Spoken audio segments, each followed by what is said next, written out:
Hey guys, I'm going to show you how to enable dark mode on Snapchat. So to start, open Snapchat on your phone.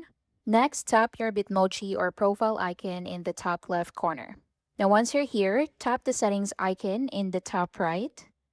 Next, scroll down to app appearance. Tap on it. Now once you're here at the bottom, select always dark or click the dark or moon icon. Then click apply theme if prompted. And that's it. So Snapchat should now use a dark theme throughout the app.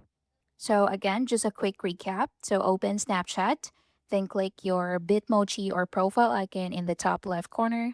Then click the settings icon in the top right. Quick one.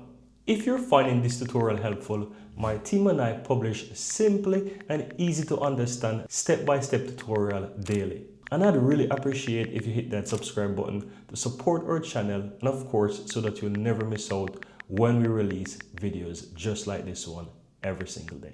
Now let's continue. Then scroll down and look for app appearance. Click on it. Then at the bottom, select the moon icon and click apply theme. And that's basically it. Thank you for watching.